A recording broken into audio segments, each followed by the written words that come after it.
Six men went in. 0 came out. Now, I know what you're thinking. You've heard that line before. Some guy on the internet spinning up a ghost story, right? But here's the thing that's going to mess with you. The location is real. The radio blackout is real. And the government's official response, when pressed, was, and I'm quoting directly here, no personnel were deployed to that region during that operational window, which is a very specific way of saying absolutely nothing. So let's talk about what actually happened at listening post Kilo 7. Because somebody went up there, and whatever they found, it wasn't in any briefing. This is not a war story. It's not a training accident. It's not a cover-up in the traditional sense. What this is a gap. A very deliberate, very carefully maintained gap in the official record. And gaps, as any investigative journalist will tell you, are where the truth lives. The story begins in November of a year the DoD won't confirm. At a remote research and monitoring installation, listening post Kilo 7, perched roughly 60 miles north of Coldfoot, Alaska, deep in the Brooks Range. A place so remote, the nearest paved road is 4 hours away in a truck that can handle permafrost. The station goes offline, not gradually, not a slow degradation of signal. Instant.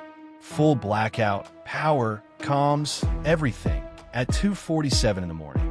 And within 48 hours, a 6-man tier, one team is wheels up out of J-Bear, Joint Base Elmendorf-Richardson, with orders that apparently don't exist anymore. What happened next took me 2 years to piece together, and I'm still not sure I've got the whole picture. Here's the context nobody gives you. Alaska isn't just a state. It's a military chessboard, and always has been. During the Cold War, the US and Canada built what they called the Distant Early Warning Line, the DW Line, a chain of over 50 radar and monitoring stations stretching from Alaska's western tip all the way to Baffin Island. The whole point? If the Soviets came over the pole, we'd know. Some of those installations have been decommissioned. Some have been repurposed. And some, at least according to sources I've spoken with who insist on anonymity, were quietly upgraded and handed off to JSOC, the Joint Special Operations Command. Now, Kilo 7 wasn't a DW line station, at least not officially. According to local records out of Fairbanks, records I pulled through a FOIA request that took 14 months to partially fulfill, the installation was listed as a geological survey support node, operated by a private contractor called Arctis Meridian Solutions. Never heard of them? Neither had I. Their corporate registration traces back to a shell in Reston, Virginia, which, if you know anything about the DC suburbs, you know Reston is basically where defense contractors go to be invisible. So already, right off the bat, nothing about this is what it says it is.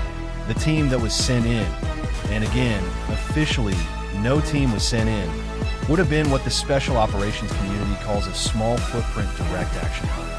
Probably Army Delta or a SEAL Team 6 assault troop, given the timeline and the assets reportedly staged at J-Bear that week. These aren't just regular soldiers. We're talking guys who've been through SFAS, INDOC, years of workups. Guys who are, legitimately, the most capable human beings on planet Earth in a high-threat environment. And they disappeared. Now, let that sit for a second, because this isn't about sending in some green recruits who panicked in the cold.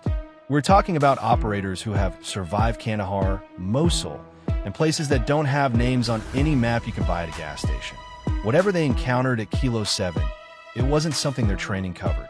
Here's what I was able to verify, or get close enough to verify that I'm comfortable putting in front of you.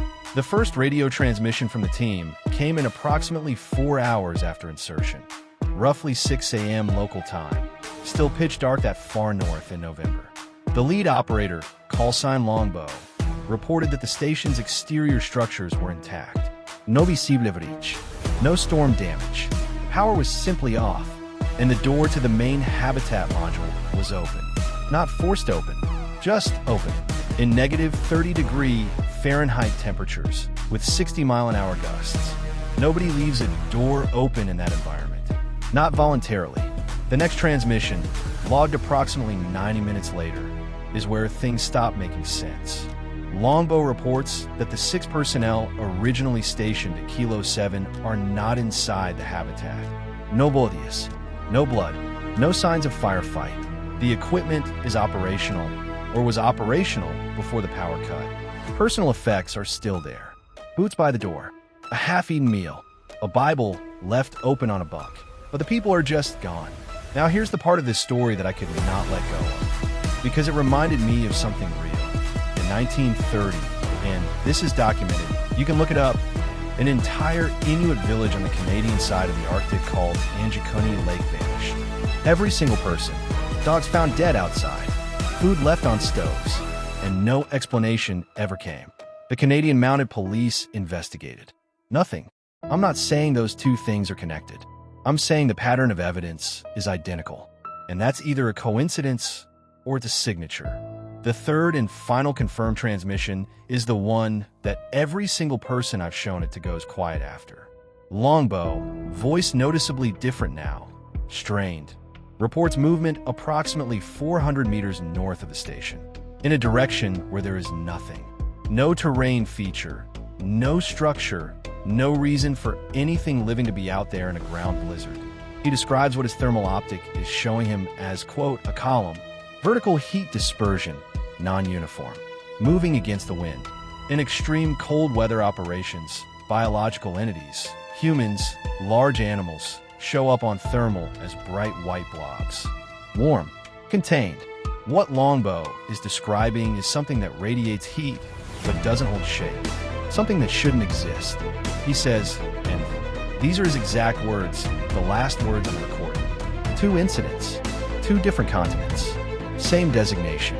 There are 2 possibilities here, and I want you to sit with both of them. The first is that something biological, something we don't have a classification for, something that has been under that ice for a very long time, was disturbed. And it responded the way any apex predator responds to an intrusion into its territory. The second possibility is worse. What if nothing took them? What if they went somewhere? What if whatever Longbow's thermal was showing them wasn't a threat, but a door? What if the thing that's been living under the Brooks Range ice since before we had a word for Alaska isn't predatory at all? What if it's curious? Either way, the answer is buried under 60 feet of permafrost and 3 layers of government classification. And unless someone decides the public deserves to know what their most elite soldiers found up there, it's going to stay buried. For now, here's what I keep coming back to.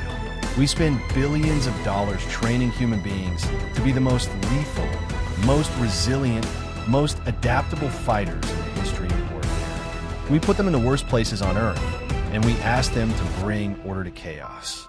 But chaos isn't always man-made. The Arctic is the oldest place in the world. The ice up there holds air bubbles from before humans existed. Ancient microbes have been found in permafrost, still viable after 500,000 years. We know less about what lives under that ice than we know about the surface of Mars. So the next time a remote station goes offline and the official statement is a carefully worded non-answer, maybe ask yourself, what would it take to make 6 of the toughest people alive vanish without a trace?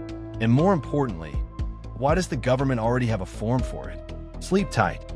All right, that one genuinely got under my skin writing it, and I hope it hit the same way watching it. If you're the kind of person who can't let a mystery go, honestly, you're my people. Drop in the comments. Do you think something biological, something unknown, has been under the Arctic ice this whole time? Or is this a government black program gone sideways? Hit that like button if this kept you up a little bit. Subscribe if you want more rabbit holes like this. We go deep on weird military history, unexplained phenomena, and the stories that somehow never make it on the news. And check out the video on screen right now. It's a different kind of nightmare, but I promise it'll hook you just as fast. I'll see you in the next one. Don't go outside at 2:47 a.m.